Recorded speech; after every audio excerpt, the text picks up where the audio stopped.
As our world slowly moves towards spring, thousands of Maine's lobstermen and women are getting ready for the new fishing season. Some have been working all winter, while others focus mostly on summer and fall. They're hoping for a better year than the last one, which at one point was looking bad. 207's John Kerrigan has been going over the newest report on last year's catch, which tells that story. It does. Interesting stuff for those of us who live on the coast in particular. Each year, if you want to know how the lobster season's doing, you kind of have to ask a fisherman, because the official report from the state doesn't come out until the following year. It's called the Landings Report. It was just issued last Friday.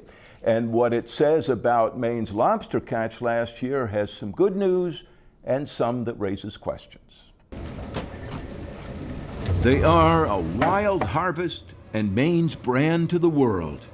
Lobster is also a primary driver of our coastal economy, and for the past 4 years, Maine fishermen have been catching fewer of them, from 110 million pounds in 2021 down to just 78.8 million last year. Last year was a challenge. Our landings are down about 10%. Carl Wilson, a career lobster biologist, is now Maine's Commissioner of Marine Resources. During the summer, I was hearing lots of complaints about price.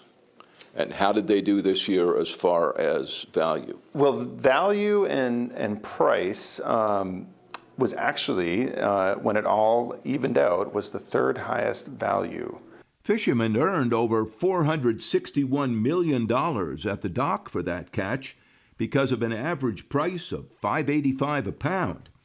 But that came after a summer of much lower prices and smaller catches, which at the time, says Carl Wilson, caused a lot of worry. When that price is then not reflective of the cost of doing business, bait, fuel, everything has gone up. I think that's the margin that was really impacting fishermen, and we certainly heard loud and clear that the math was difficult last. Those problems always fill the talk at the annual Maine Fishermen's Forum, and many of these fishermen ended up with smaller incomes.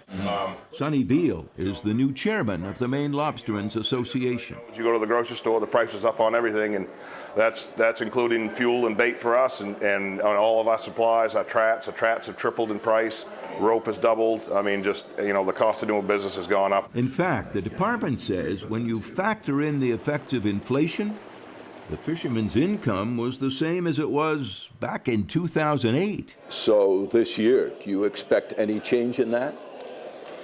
Not really, no. I expect, it's one of those things, once they get the price up on something and they know people will buy it, then, they kind of keep the price up that way. But hopefully, things will turn around and start coming back down a little bit. And of course, everybody's hoping for more lobsters this year, so we'll keep our fingers crossed. Nobody wants a repeat of last year, when high costs and low summer prices kept many boats tied up to save money. It was tough, but it's nothing that we're not accustomed to. We've had some record years in the past, which, have been great, but we all knew that those years weren't going to last. That is the reality Maine's dominant fishery faces. The research shows there are still plenty of lobsters. I don't think the lobsters have packed up their bags and headed north to Canada, but the conditions for success in the population are changing, and they're changing in unpredictable ways. A steadily warming Gulf of Maine is believed to have caused the big spike in lobster catches over the last 15 years. But suddenly, it seems, water temperatures have been dropping. At depth, the water temperatures had come back down to average.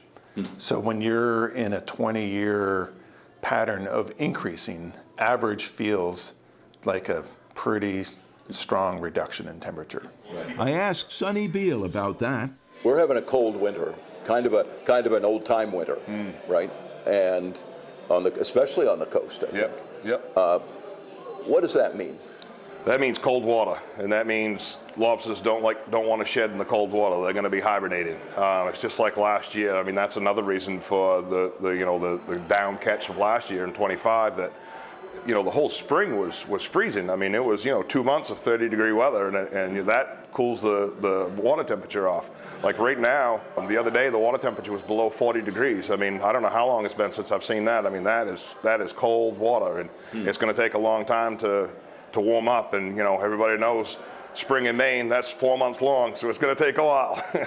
So will that mean another slow summer and a busy fall, the way lobstering used to be? Maybe, but maybe not.